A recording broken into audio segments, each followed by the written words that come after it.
I really truly believe that humans have just scratched the surface of what is possible for our species. We can do so much better than we've done before. Cynicism and pessimism are part of the human experience as well. Any given day for me, it's usually the morning. That's when it's easiest for me to kind of give into cynicism and pessimism, just like, oh God, this world that we're in, doom scrolling through our social media feeds or our news feeds. And it's really easy to find evidence for pessimism and cynicism. But then again, that doesn't necessarily mean that that's what we're doomed to do. Let's take the knowledge that we have. Let's see what we can do with it.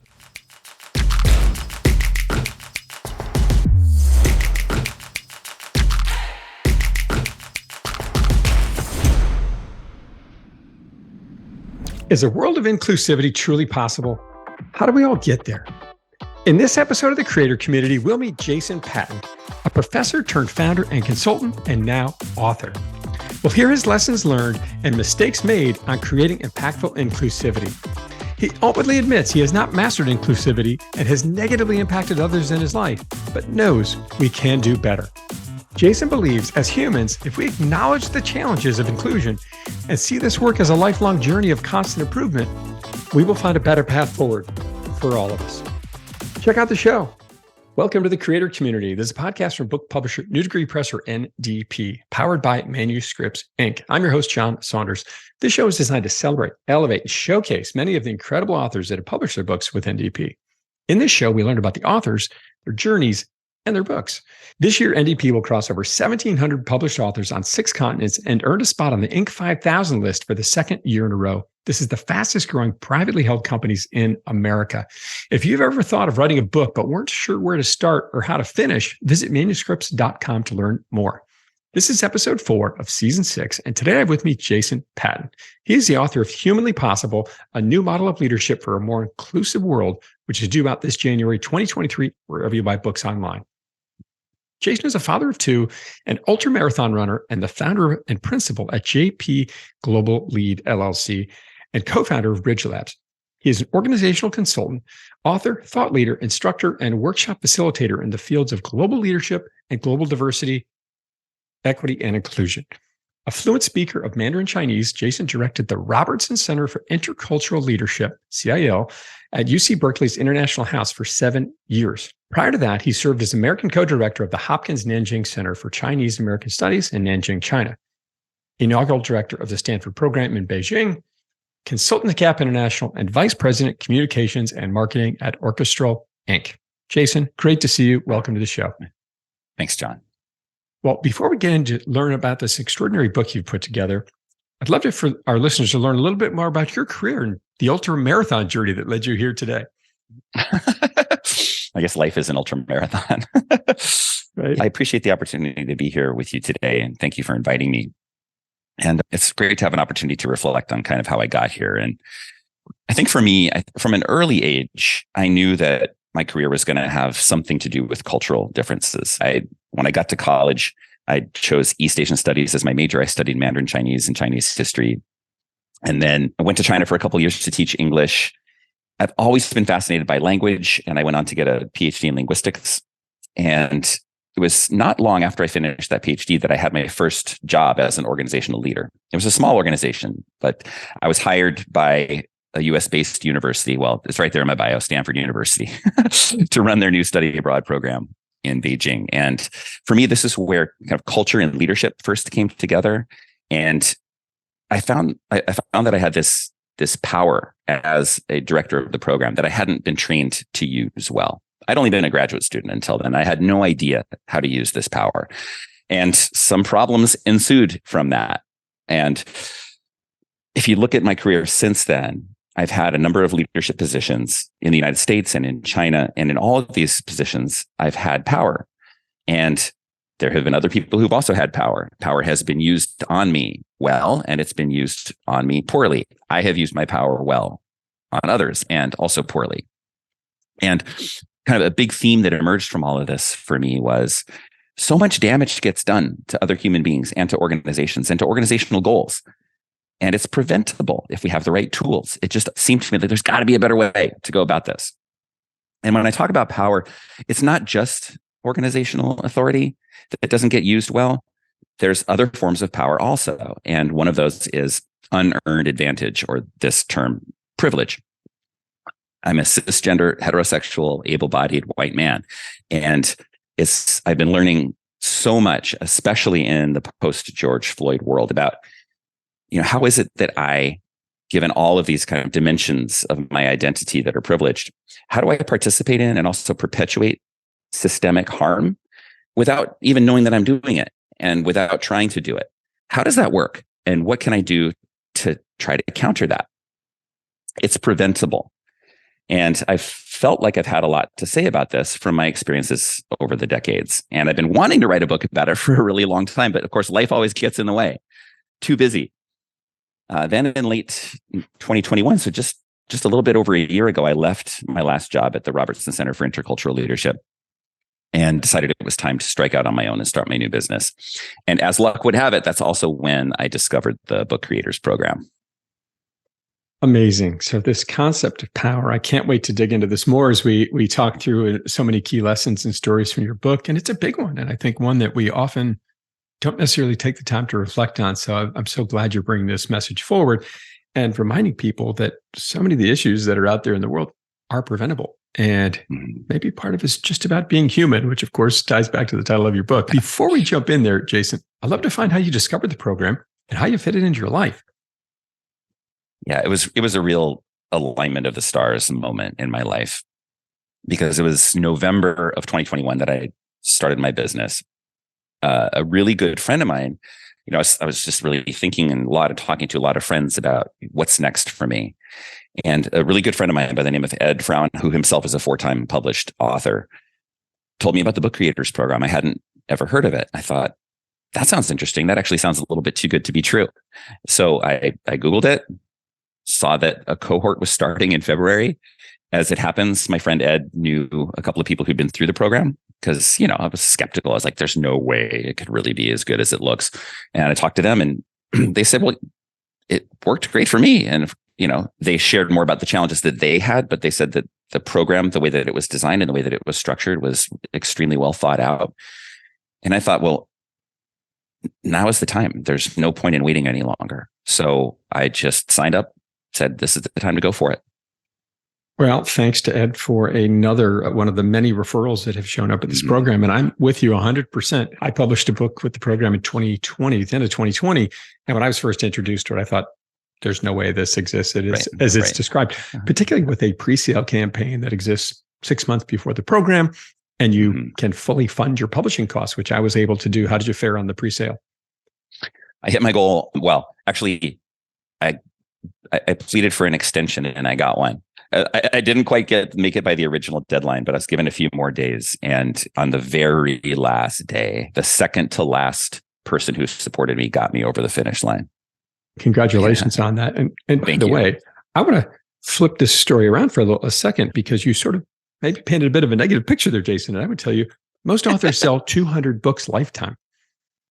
And you did around that before the book, 6 months or so before it even published, and got all these early supporters on board, which is so important to the journey. And part of what we like to say is publishing your book like a second-time author, which is so important. How would you compare the author's journey to these ultramarathons you've done in your life? It's long.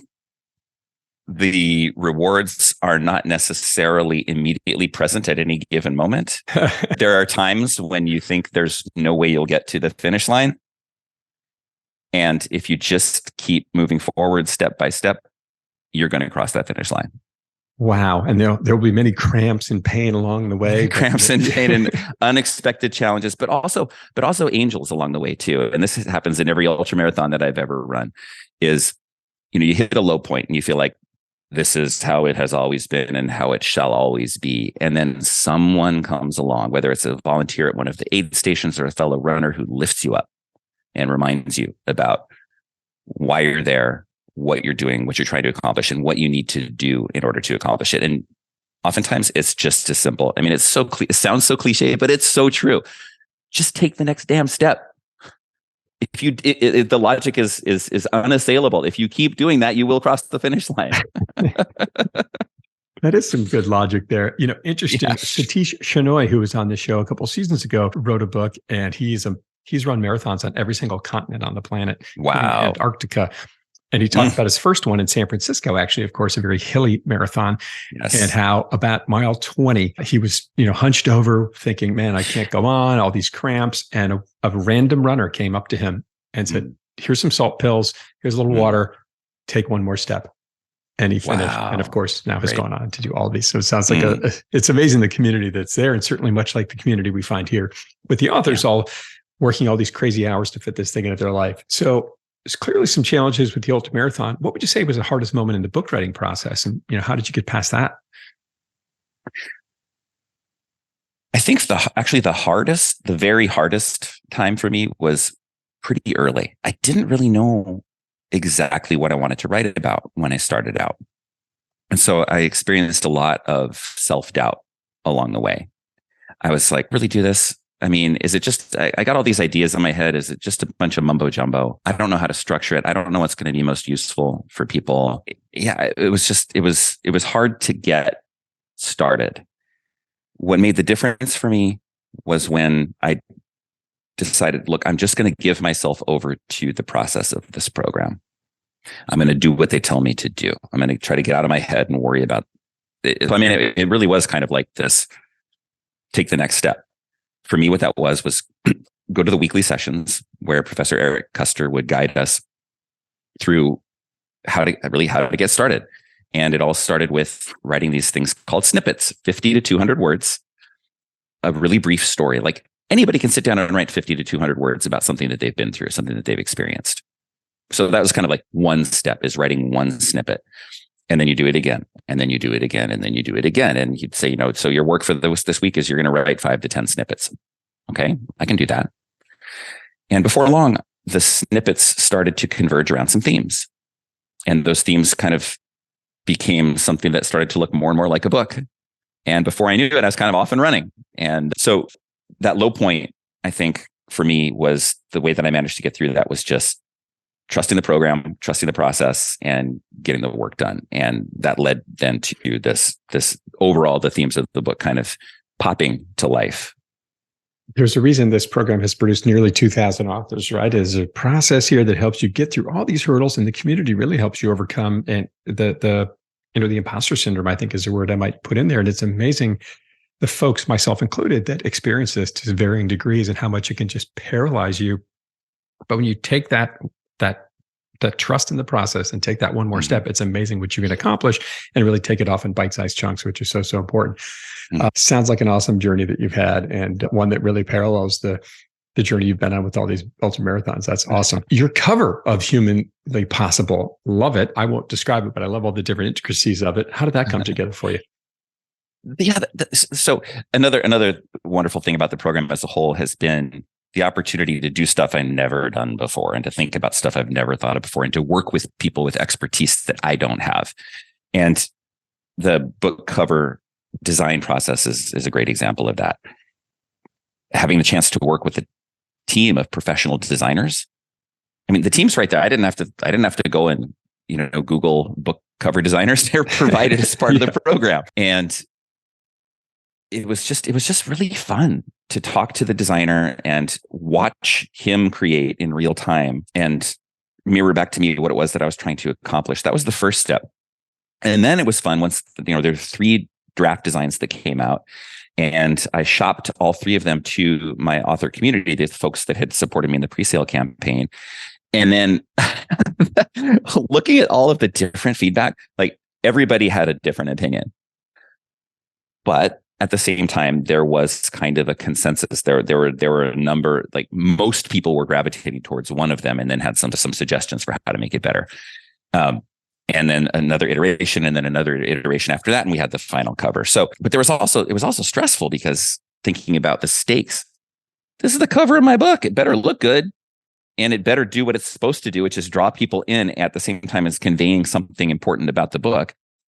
So I had to manage that in the process and just recognize, just like everything, at some point you have to make a decision, you have to finalize something, and then there's a point of no return. So I just tried to make sure that I had a good process in place that I could confidently say, yeah, of course I'm still going to have doubts because that's the human condition, but where I could see like, hey, this is the best cover that we could do. And one more thing about that, the fact that community was a part of this. This is just theme. It's a theme that comes back again and again and again.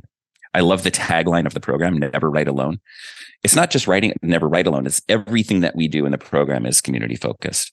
And the cover design process was another example of that as well. Do you mind if I share a little bit about the picture with our listeners?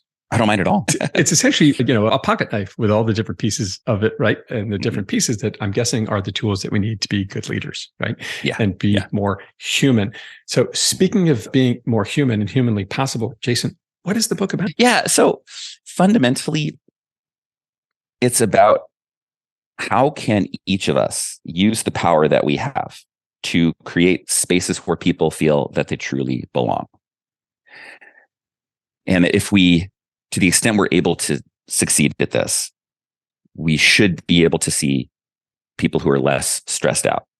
We should see people who are happier. And workplaces that are like this should be more productive.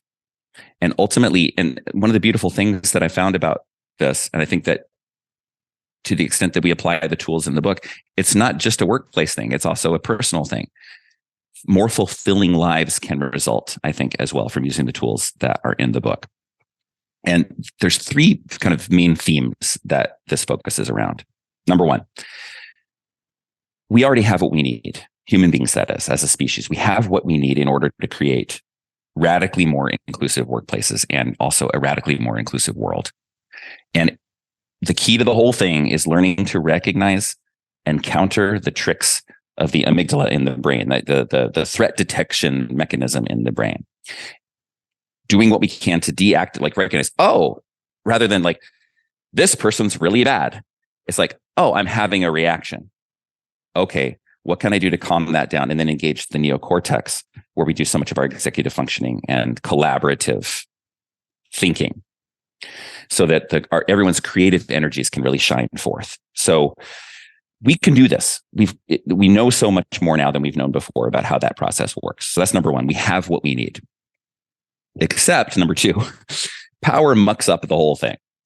Power amplifies our ability to do harm to others, even when we have no idea that we're doing it and when we have no intention of doing it. And it makes it harder also for us power makes it hard for us to see the impact of our actions. So the book has a lot of tools for minimizing harm, but also recognizing we're going to continue to screw up. We're going to continue to do harm. How can we heal and repair and reckon with the impact of our actions so that the next time we can do better? Third theme, when difference is present, that is, when we encounter people who are different from us, which is basically everybody, who should do the adapting? Well, historically, it's the folks with less power who are doing all of the code switching, all of the adapting to the way things are done. This book really tries to flip that on its head and say, the folks with more power need to be doing more of the adapting. And the book is full of specific strategies and skills for bridging. That's a term that comes up again and again in the book, which is adapting behavior towards the preferences of those who have less power than us. So often we just think, right, as leaders, we see them, we think we're in charge. People need to sort of deal with whatever landscape I've created for them, because maybe this is just how the culture is always been or how we were brought up or what have you. And I really appreciate that you're making a very strong attempt here to flip that script on its head and say, hey, wait a minute, as leaders, we're here to serve and help empower others, right? And create an environment where we can all do better. Because at the end of the day, if we get that right, what happens? Right. Good things. Right. Who's this book for? I think in broadest strokes, the book really is for anybody who's interested in creating a more inclusive world. I mean, so I think anybody could pick up the book and benefit from it. That said, in the introduction, I say that it's for anyone looking for practical everyday actions that we can take to create and sustain workplaces where everyone feels like they belong. But I also say in the introduction that, the stories and the principles in the book are going to depend a lot on your relative privilege as a reader. I feel like, time will tell how it all plays out. I suspect that the more privileged identity groups one belongs to, the more they might feel both excited and also challenged by the book. So we all have power. We all have spheres of influence. We all have ways in which we can use the power to create a greater sense of belonging. And at the same time, I think, and this has to do with my positionality as a cisgender, heterosexual, able-bodied white man, I wrote the book. So I think a lot of readers who fit that description, or the closer the reader comes to fitting that description, they're going to be like, oh, this is exciting. And like, oh, this is also a little bit challenging. Can create some awkwardness to be around these topics, right? And I want to get into Yes. just a minute, but before we go there, this concept of power and creating this sense of belonging really seems embedded in your persona. And I'm getting a real strong sense of that. And I'd love to get our listeners to hear, what drove you to really push on this? Where did this idea come from? Where did this mission come from? And what was it about it that drove you to write this book? My brain sometimes can operate in this really logical way that other people sometimes find annoying. I totally understand why. But I can't get past, I think if you want to make the case that human beings are doomed, well, you're making a claim and you need to have evidence to back up that claim. Okay, great. Well, look at human history. There's my evidence. We're totally screwed up. And then my response to that is, okay, that's the past. And I understand that the past might give us an indication of the future. But I guess what is the investment advice? What past performance don't necessarily indicate future results, something like that, right? Yeah. It's applying that broad logic to our future. And this is where I bring in this notion of we know so much more now than we did just a couple decades ago about how the human brain works. We know from the social sciences about how human organizations work and how power structures work. We just know so much more now than we've ever known before. So if you want to make that case, I just don't know how effectively you can make it. I really, truly believe that humans have just scratched the surface of what is possible for our species. We can do so much better than we've done before. Cynicism and pessimism are part of the human experience as well. Any given day for me, it's usually the morning. That's when it's easiest for me to kind of give into cynicism and pessimism, just like, oh God, this world that we're in, doom scrolling through our social media feeds or our news feeds. And it's really easy to find evidence for pessimism and cynicism. But then again, that doesn't necessarily mean that that's what we're doomed to do. Let's take the knowledge that we have. Let's see what we can do with it. Let's see if we can find some ways to take this and apply it in meaningful ways that are going to start to turn this thing around. Now, a key piece of this whole thing is like, I don't think there's a shiny end goal where it's like everybody's happy. Like we're always going to be screwing up. We're always going to be hurting people. So it's a journey that doesn't really, I guess this is where it diverges from the ultra marathon, right? It's like there is no finish line here, but there is a direction that we can put ourselves, a path that we can put ourselves on. So given everything that we have, the knowledge that we have, let's see what we can accomplish together. We're not always going to get it right. It's never easy. But if we go on this journey of constant improvement, of trying to create a more inclusive world, if you will, we're going to have better results. People will live with less stress. I would be willing to bet crime rates would probably go down and businesses would see better results. Am I getting the story right here? Yes. And I think, I mean, systems exist, right? And it's interesting because, sometimes I've seen the opinion expressed, that you can't really change, or like changing hearts and minds isn't going to get the job done. We need to change systems. And I agree with that 100% in that systems do have to change. And at the same time, I think it's a both and. We need to fundamentally shift how we see ourselves, how we use our power. So the hearts and minds piece really is where my book sits. I'm not an expert on how to change systems, but you do also have to change systems. So, you mentioned crime rates going down. I think ultimately, we look forward into the future. Yes, I can envision a world like that.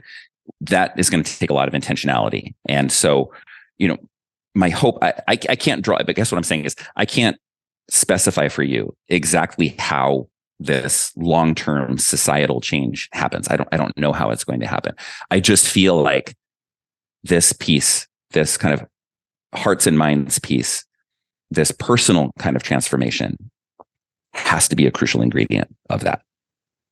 We have to find a way to be better humans and find out what's humanly possible for all of us. You've used the term hearts and minds a number of times here, which often makes me think of emotions. And when we get into these conversations, and I've been in meetings where we had diversity, equity, and inclusion training, and it was met with some emotional charge.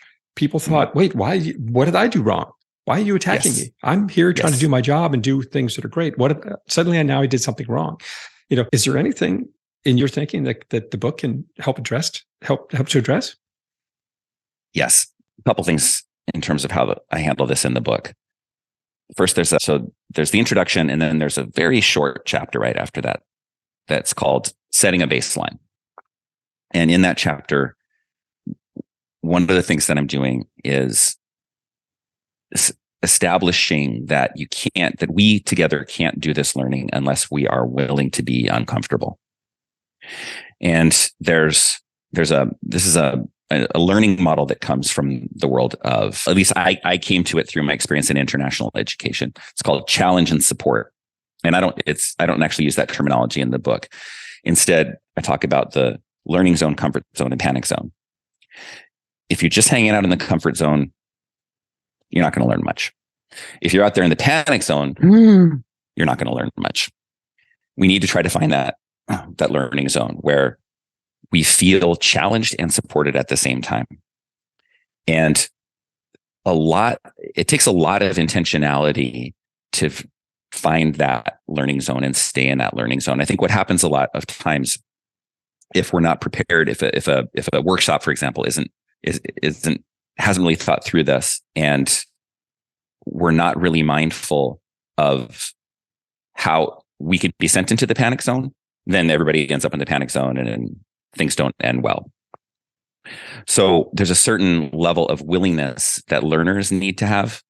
And this starts and ends really with me. I'm constantly learning more and more about this, but we have to be willing to be uncomfortable. We also have to meet people where we are. And so it's not, if you think about how our hyper individualist culture and the messages we get about ourselves and our success in the United States is so much about like, I earned every damn thing I have. And there's this kind of cultural mythology that we're fed from a young age that really, it's very convenient, to the extent that we belong to privileged identities. If I can sit here and think, yeah, I earned everything I have, well, then I can just blame everybody else for not having what they don't have. And it's really threatening to our sense of who we are, our identities. If we haven't been thinking about these questions, then these questions come at us and we're just like, what did I do wrong? Like you were saying, like, why are you attacking me? And so I think the skill that we need to build there is, instead of just giving into that feeling, let's name it. Let's recognize, okay, it goes back to what I was saying earlier about the amygdala. It's like, okay, sense of threat detected, amygdala active. This is normal. This is natural. It's also not the end of the story. We need to figure out what to do with that and how we can transform that into something else. So you talked about figuring out ways to bring people into this learning zone, because right in the panic and comfort zone, nothing gets done. We're either being very apathetic or hyper defensive, maybe to sort of take the extremes. As a facilitator, Jason, when you set these workshops up, these sessions up, how do you bring people into that learning zone and make them feel safe to go there? I think a lot of it has to do with sharing my own experiences of wrestling and reckoning with these difficult feelings, and sharing the ways in which I've screwed up in the past, because I have and will continue to make mistakes. There's a real power to naming and normalizing things that are human experiences. So if I'm there sharing with people, I don't like having these conversations. This isn't something, it's not like if I'm sitting, I'd rather watch Netflix. right? I'd rather make dinner for my family and sit down and eat. I mean, I could name dozens and dozens and dozens of things that I'd rather do than do this kind of reflecting. I don't like it. It's not pleasant. It's not fun. Digging into our flaws, right? Yeah, exactly. And looking at things that we don't want to see about ourselves. And I can honestly share with people experience. And this is, tying it back to the book. I share a lot of my own experiences in the book. What becomes possible when we do that in community with others, when we take a look at ourselves in that way? What can we do together that we might not have been able to do otherwise? And every single time I've been successful at doing that work, the rewards have paid off. The learning and the way that that trust can be built and relationships can be strengthened. And if we tie it back into an organizational context, whatever it is that we're trying to accomplish together in whatever organizational context we find ourselves in, we're going to do better. We're going to perform better. And that's not what it's ultimately about for me. To me, that's like thank goodness the organizations do better. Thank goodness that we can have better organizational outcomes, because to me, it's never been fundamentally about the business case. It's fundamentally about the human case. I wouldn't have any interest in saying any of this stuff if it wasn't also true that teams and organizations can perform better as a result of doing this work. But all of that to say, it really does, I think, require something of people, especially people with more privileged identities, a willingness to experience unpleasant feelings and a willingness to take more of an honest look at ourselves, take on ourselves as an object of study, just like study ourselves. We might study the wind patterns on the water, or like whatever it is that we have curiosity about that's outside of ourselves. Let's just turn that on ourselves and see what we can discover. Because shame and fear are two common emotions here. And I think naming that is also helpful as well. Because I honestly don't think any of us has anything to be ashamed of. And I don't think any of us has anything to be afraid of. We do have work to do. We do have learning to do, but that's all it is. It's work and it's learning. It's amazing the power of naming and highlighting some of these awkward feelings that we have, and just putting it out there and normalizing and say, hey, we all feel this way, right? And I really appreciate the fact that you model this behavior in your workshops and begin with vulnerability. I remember doing a coaching session with an author who was riddled with imposter syndrome. Is anyone going to read my book? And it doesn't even make any sense. And I shared with a similar story I had throughout my own journey and how I screwed up and thought, oh my gosh, I'm never going to sell a copy of this book ever, and how I ended up overcoming that. That person has since gone on to win a number of book awards for a book that they thought never had a chance. So vulnerability breeds vulnerability. And I think that creates a really powerful starting point to get into some of these awkward situations, and being willing to reflect and be more self-aware, which is a key concept in your book, right? This lifelong practice of self-awareness you talk about, and bridging the differences between people that have power and people that don't. What was that like for you in writing the book? And did you take your own medicine in dealing with this, and how so? Taking my own medicine. Sometimes I feel like I'm always taking my medicine, and it never tastes good. Looking back at writing the book, parts of the book were really painful to write. And I had to look back at, and these stories, they're all there. They're all right there in the book for readers to see. But looking back at how I hurt others, when I say used my power, I not intentionally, and that's the whole part of this whole thing, right? It's like we're so obsessed with but I didn't mean to. Okay, I understand that. You're not out, not that many of us are out there intentionally trying to cause harm, or not that many of us are out there intentionally trying to use the power that we have to harm others, and yet we do. And looking back at my own experiences with this, looking back at the ways that I've harmed others, not fun and hard to write about. And at the same time, despite all these cringy moments in the writing process, it's something, again, that's worth doing, because as the readers will see when they read these stories and go through accompany me on these journeys within this book, and see what happens as a result of doing that honest reckoning, who wouldn't want those results that come from that? I think everybody does, and everybody would. It doesn't come for free. And I think that's another big theme in the book, is that we do have work to do. And the work, again, it's not as fun as watching Netflix, but the results are there, and the results are worth doing that work for. And I'm constantly screwing up still, and I will continue to. And so it doesn't ever end. This is lifelong work. Discovering ourselves, how we impact the world around us, how we bring ourselves to the world around us, our thing. And the sooner we can recognize that and admit it and name what it is we're doing or not doing properly is such a powerful, powerful exercise. And I really appreciate you bringing this message out there. Given that the message is now out there, you've had a number of beta readers along the way. What's been some of the feedback from the early readers that you've heard about the book and the kind of difference it's making for them? It's been really, the beta readers, they're a friendly audience, right? They're people who know me. And so I don't know how much of this is a harbinger of what readers who don't know me are going to think about the book. So that's kind of a caveat to what I'm about to say. The feedback I've been getting from beta readers, in addition to the suggestions they had for improving the book, like this isn't really working, so all the sort of, constructive feedback, has been just pretty consistently across the board. People saying, "Oh my gosh, I hadn't thought of X, Y, or Z this way before. Wow, you really opened my eyes to this, or that. And I'm also already seeing ways that I can apply this in my life." And that's my dream. That's been my dream from the start. And I can kind of feel like it's starting to come true.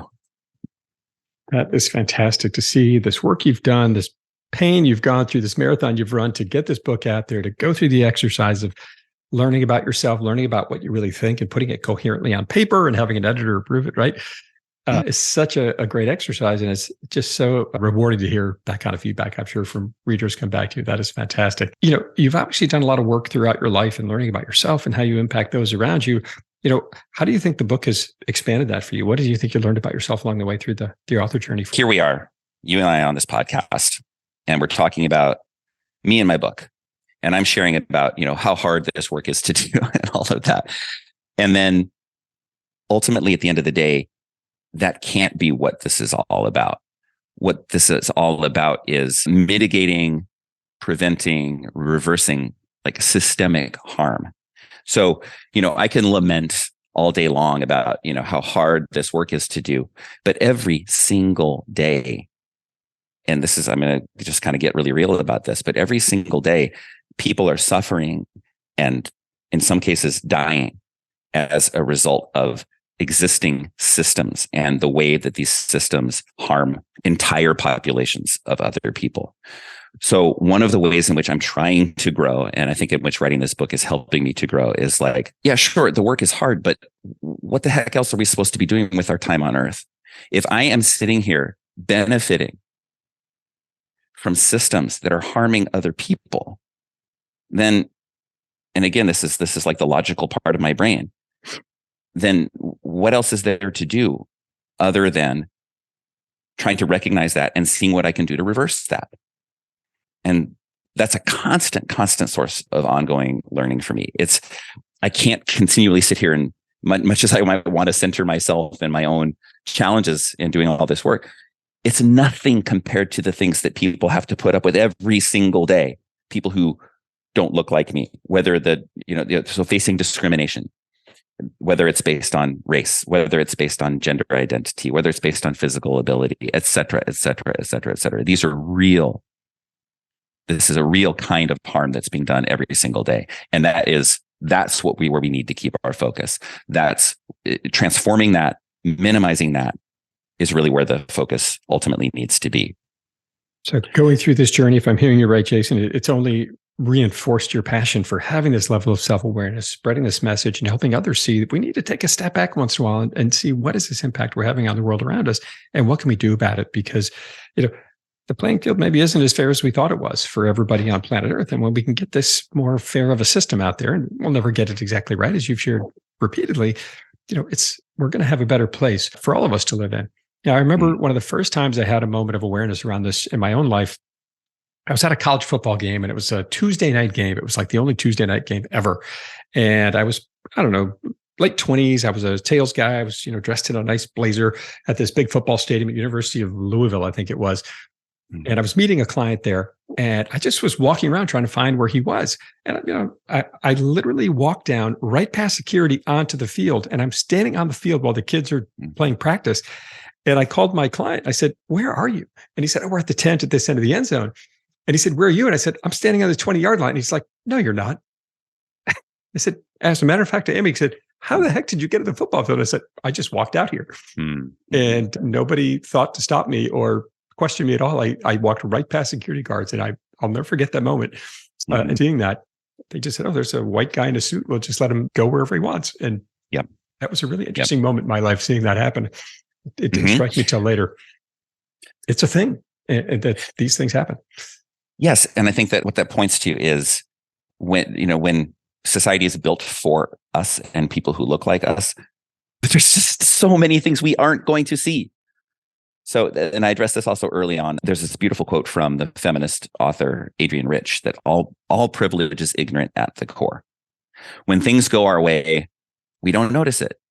But when things don't go our way, we sure as heck do. Right. And so much of the learning that's incumbent upon folks who belong to more privileged identities is trying to remedy the ignorance with knowledge and with understanding, and taking other people's life experiences, taking their stories as real and not dismissing them because it doesn't accord with our experience. And I think that the story that you just shared is a great example of that. Yeah, accepting that not everybody is going to ever live or has ever lived that circumstance, right? Based on how they look, what they wear, all these kinds of things, right? Yes. Fascinating. Jason, as you've gone through this journey, what's been an unexpected positive or surprise in writing the book for you? As I shared with you, I started work in the book creators program at the same time I was starting to launch my business. And these two tracks have been kind of going in parallel now for almost a year. And of course, the two have something to do with each other, but I wasn't able to be super intentional about that. I was just sort of writing the book here and building my business over here, and really mostly the book because that's just taken most of the time. But then suddenly the book exists. And one of the things that I'm finding is it's providing kind of a structure and content for this broader world of the work that I'm trying to do. Suddenly I've got these chapters and all of this rich material that I can draw from. So I'm finding myself asking these questions like, how can I keep learning in community with others and use the book as a template? That sort of thing. I mean, my hope is that somebody can grab this book off the shelf, read it. You can read it in an afternoon. It's 160 pages or so. Put the book down and go out and start doing stuff and have a positive impact that way. Possible, right? I think the real potential of the book is going to be continuing to learn in community. I want to bring people together and give them chances to share their challenges that they're facing in their workplaces and use the tools and strategies from the book, apply those, come back and talk some more. What did you try? What worked well? What didn't work well? But again, community is the theme here. And I feel like, I've been designing and facilitating workshops for a pretty long time. And I know I've seen the power of bringing people together and working through things. And I kind of feel like a whole other world is opening up now that I've got the raw material there to work with, I think is really powerful. And I'm really excited to see what we can all do together with it. That is fantastic. Bringing people together, bringing communities together to address these challenging issues that aren't going to go away by themselves. That I think we can all agree on, no matter what side of the fence we sit on. And I love that you've put a roadmap together to help people do just that and bridge this gap. So bottom line here, Jason, humanly possible. What's the key message you hope readers take away from your book? Three things. First, what is humanly possible might be way more than we've thought. Number two, we have work to do. Number three, it's just work. There's nothing for us to be ashamed of. There's nothing for us to be afraid of. We just need to do the work. There's tremendous upside. We can't avoid it. And it's just like everything else we deal with in life. We have to work away at it. And that's how we make it go away. There's no magical bullet here, right? What's next for you? So I mentioned my excitement about bringing people together. And so I've already started designing an online course that is going to go by the same name as the book. And we will be using Humanly Possible as kind of like a textbook. And I'm just really excited to see what can happen when we bring people together. So I think when we talk about what's next, I guess I talked about it a little bit in the last question. I just kind of feel this explosion of possibility around the learning that can happen when we use the book as a touchstone and as a starting point for conversations and for building community, because so much learning can happen as a result of that. So I think what's next for me is exploring what we can do together and what learning can happen, and ultimately changing behaviors. How can this ripple out, I guess, into the world? And I'm feeling extremely grateful to have a platform for doing this, and really excited to see what we can do. Figuring out what truly is humanly possible, right? I think that's what I'm hearing here as in terms of goals. Exactly it. That is fantastic. You've got online courses coming down the pipeline, so many ways to expand what it is you're doing and helping to serve others and make our communities and people lives better at the end of the day. If people want to learn more about you and your book, Jason, where might they go? 3 places. First, LinkedIn. I'm really easy to find. Just look Jason Patton and you should be able to find me pretty easily. I have a website, jasonpatton.com. You can go there to learn more as well. And then coming soon is another website. I have a partnership called Bridge Labs that I'm forming along with a colleague of mine by the name of Lauren Maloney Ignatius. We've worked together for many, many years. And we're putting together a series of online courses as well that aren't explicitly tied to the book, but also involve a lot of themes that are in the book. And a lot of the same kind of strategies and tools that get talked about in the book are also on that website as well. Easy, man, to find. Fantastic content, trying to make the world a little bit more possible, humanly possible, one day at a time.